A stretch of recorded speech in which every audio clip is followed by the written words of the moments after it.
ভাই, জাতীয় সংসদ নির্বাচন, এটা তো আগেই চিন্তা করা উচিত ছিল যে আমার সাথে আরেকটা প্লেয়ার খেলবে।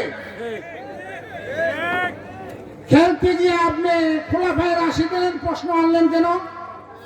খোলাফায়ে রাশিদিন তো ধর্মীয় ইসলামিক স্টাডিজ, কোরআন সুন্নাহর ভাষা হলো খোলাফায়ে রাশিদিন।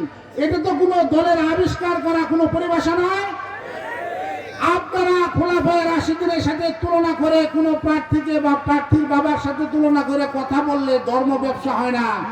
আমাদের মতো হুজুর পাঞ্জাবি টুপি পরে ধর্মের কথা বললে আমাদেরকে বলেন ধর্ম ব্যবসায়ী। জনগণ জেনে গেছে প্রকৃত পক্ষে ধর্ম ব্যবসা কারা করে। যারা নির্বাচনের আগে নামাজ কালামের কোনো খবর থাকে না, নির্বাচন আসলে এক ওয়াক্ত নামাজ 2 বার পড়ে, সালামের মাত্রা বাড়ায় দেয়, টুপি মাথায় পরে, প্রকৃত তারাই ধর্ম ব্যবসায়ী। ভাই, মানুষ উল্টা পাল্টা কথা কখন বলে? রাগ উঠলে বলে। রাগ কখন উঠে? যখন ওনার মনে যা চায় তা পায় না। আমি আমার প্রতিপক্ষের প্রতিদ্বন্দ্বী ভাইকে লক্ষ্য করে বলবো, আপনি তো জানেনই নির্বাচনে একাধিক প্রার্থী থাকার সুযোগ আছে। আপনি যদি রাগ সামলাইতে না পারেন, এটার ব্যর্থতার দায়িত্ব 11 দলীয় যুগের উপরে পড়বে না, জওয়ান গোলাম কিবরিয়া বিপির উপরে পড়বে না, উল্টা অ্যাকশন তো আপনার উপরে পড়তেছে। আপনারা কেন বুঝতেছেন না? আমি একটা ঘটনা বলেই আমি আমার বক্তব্য শেষ করব। আমাদের নালিতা বাড়িতে খাল বিল কম, নকলাতে অনেক বেশি। চৈত্রি মাস যখন আসে তখন ক্ষুধার্ত শিয়াল খালি খালের ভিতরে ঘুরে বেড়ায়, খুঁজে কি? গর্ত আর কাঁকড়া। তো প্রথম একদিন গেছে গিয়া দেখে কাঁকড়া ঘর থেকে বের হয়েছে, অমনিতে খায়া ফেলাইছে মসমস করে। এরপরে তো শিয়াল আসলে আর কাঁকড়া বাইরে থাকে না, সব ঘরের ভিতরে ঢুকে যায়। বেচারা শিয়াল তো খুব ক্ষুধার্ত, কি করবে?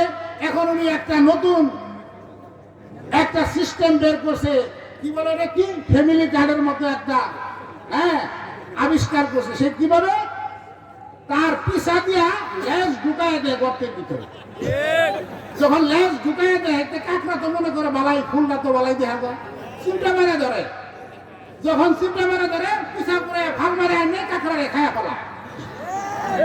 এক গাড়া থেকে এরকম যখন খাইছে, তখন গাড়ার কাঁকড়া তো সতর্ক হয়ে গেছে যে গাড়ার মধ্যে লেজ ঢুকায়, তারপরে টান দিয়ে বাইরে এনে খায়া ফেলা। এখন আর কাঁকড়া গর্তের থেকে বের হয় না। আরেকদিন যখন এরকম করে খালের ভিতরে কাঁকড়া খাইতে গেছে, কোনো কাঁকড়াই আসে না, তখন লেজও দেয় না।